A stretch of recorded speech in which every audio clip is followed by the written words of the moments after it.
आज की दुनिया में अकेले रहना एक चुनौती बन चुका है।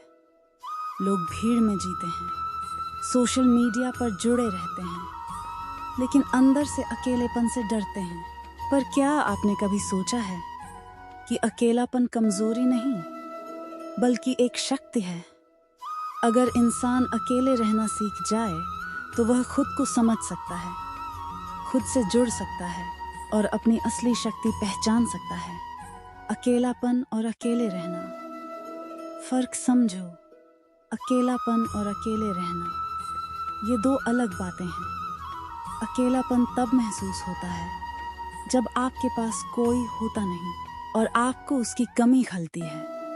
लेकिन अकेले रहना एक चुनाव होता है, जहां आप खुद को समय देते हैं, अपने विचारों से मिलते हैं। भगवान श्री कृष्ण ने भी गीता में अर्जुन को यही सिखाया था, जब तुम्हें कोई न समझे तो खुद को समझो, अपने भीतर झांको। अकेले रहना खुद को जानने का पहला कदम है। अकेले रहने से आत्मनिर्भरता आती है।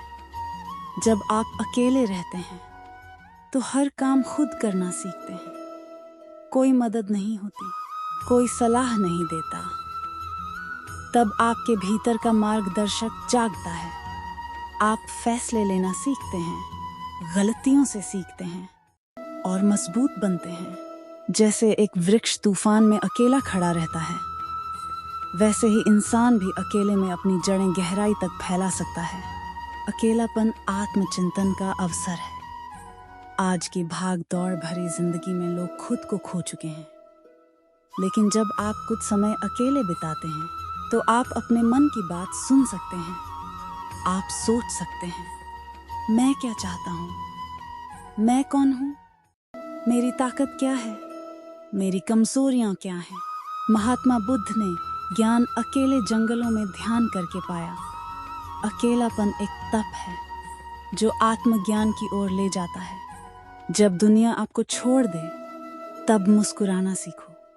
बहुत बार हम अपने रिश्तों, दोस्तों, समाज से इतने जुड़े होते हैं कि उनके बिना जीना मुश्किल लगता है। पर सच्चाई ये है, हर कोई हमेशा आपके साथ नहीं रहेगा। कोई न कोई एक दिन साथ छोड़ ही देगा। ऐसे समय में टूटने की बजाय अगर आप मुस्कुराना सीख गए तो दुनिया की कोई ताकत आपको हरा नहीं सकती। अकेलापन रचनात्मकता की जननी है। क्या आपने कभी गौर किया है कि सबसे महान विचार, सबसे बड़ी खोजें अकेलेपन में हुई हैं?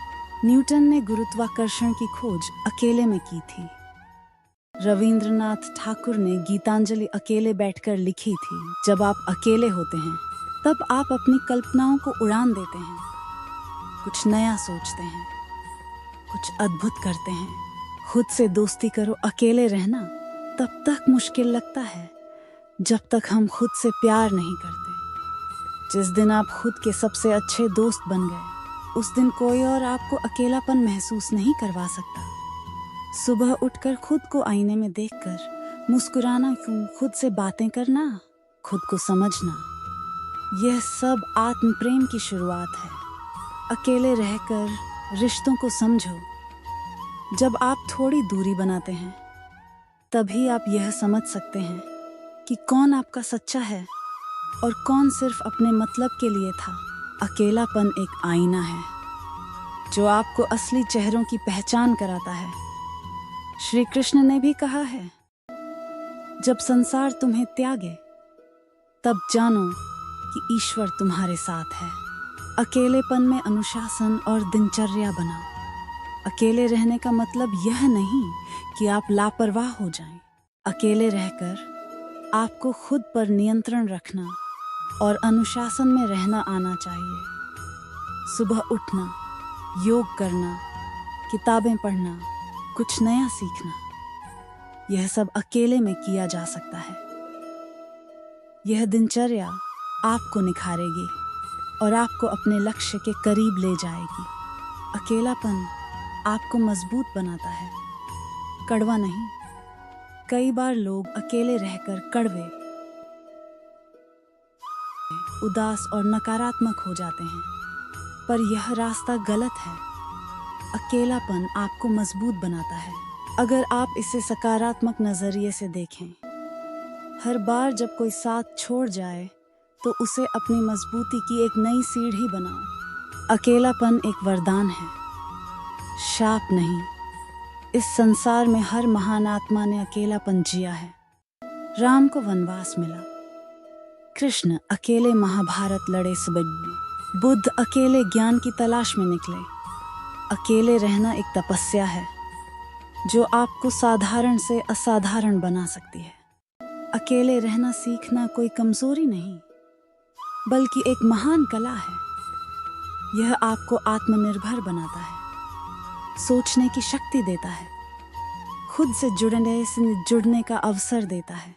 जब आप अकेले रहना सीख जाते हैं, तब दुनिया का कोई भी साथ आपकी मजबूरी नहीं, बल्कि आपकी पसंद बन जाती है। इसीलिए अगली बार जब आप अकेले हों, तो डरिए मत, भागिए मत, अपने भीतर झांकिए, खुद को जाने और खुद से प्यार कीजिए, क्योंकि अंत में जीवन की सबसे सुंदर यात्रा वही होती है जो आप खुद के साथ तय करते हैं। अकेले चलो, क्योंकि मंजिल अकेले वालों को ही सबसे पहले मिलती है।